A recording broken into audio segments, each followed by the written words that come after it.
भाइयों और बहनों, आज मुझे बड़ी प्रसन्नता है कि हमारे बड़े बड़े कृषि वैज्ञानिक और कृषि विशेषज्ञ अपने अनुसंधानों के सार राष्ट्रभाषा हिंदी में प्रस्तुत करने के लिए पूरे देश से यहाँ एकत्र हुए हैं।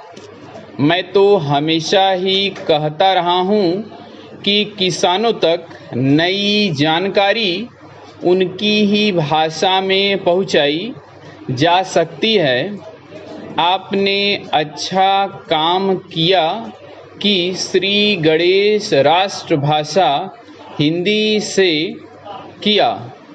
मैं तो चाहूँगा कि सभी भारतीय भाषाओं में राष्ट्रीय कृषि सम्मेलन आयोजित किए जाएं, ताकि सभी क्षेत्रों के किसानों को पता चले कि उनके लिए इस देश के कृषि वैज्ञानिक कितनी मेहनत से नई नई किस्में और तकनीकें निकाल रहे हैं। अब से 3 दिन बाद हम नए वर्ष में प्रवेश करेंगे। मुझे बताया गया कि सन 1995 के वर्ष को यूनेस्को ने सहनशीलता का वर्ष घोषित किया हुआ था। शायद भारत में इसके बारे में ज़्यादा चहल पहल या चर्चा नहीं हुई, क्योंकि भारत देश और भारतीय लोग तो हैं ही सहनशील। इसमें भी सबसे ज़्यादा सहनशील हैं किसान। आप खुद हिसाब लगा लो, हर तरह से भारत का किसान संसार का सबसे सहनशील प्राणी सिद्ध होगा।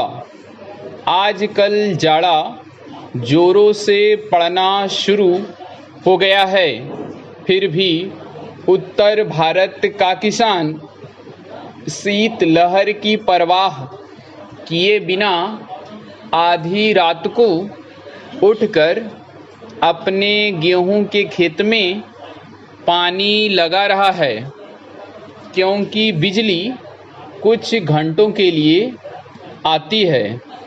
किसान ठंड सहकर फसल उगाएगा और फसल पकते पकते गर्मियां शुरू हो जाएंगी, तो जेठ की तपती धूप में वह खेतों में कटाई व मड़ाई का काम करेगा।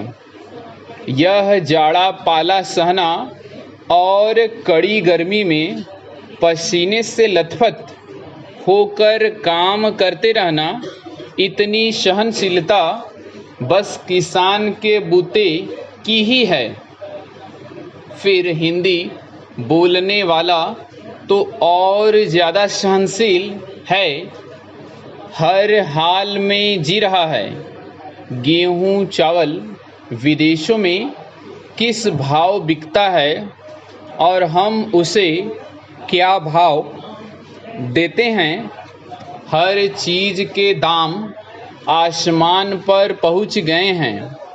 महंगाई इतनी बढ़ गई है, मगर किसान की मेहनत का पूरा मुआवजा देने में हम 10 बहाने बनाते हैं, और किसान है कि बर्दाश्त कर रहा है। बिजली महंगी हो गई, डीजल महंगा हो गया, संकर बीज महंगा मिलता है, रासायनिक खादें महंगी मिलती हैं, मगर दालों के भाव चढ़ गए तो चिल्लपों शुरू हो जाती है।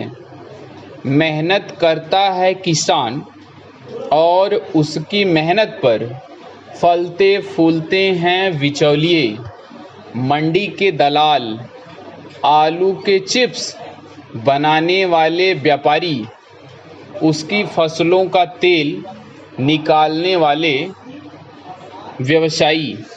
ये सारी बातें सहते हैं हमारे किसान भाई। सो किसान से बड़ा सहनशील और कोई नहीं। कोई आता है तो खराब किस्म का बीज बेच कर जाता है, तो दूसरा जिप्सम के नाम पर मिट्टी बेच जाता है। कई एक नकली कीटनाशक दवाएं बिक रही हैं, छिड़को तो कोई असर ही नहीं होता। किसान बेचारा सब कुछ सह रहा है। मैं समझता हूँ कि यहाँ जो कृषि वैज्ञानिक हिंदी में अपने शोध पत्र प्रस्तुत कर रहे हैं वे भी बड़े सहनशील होंगे।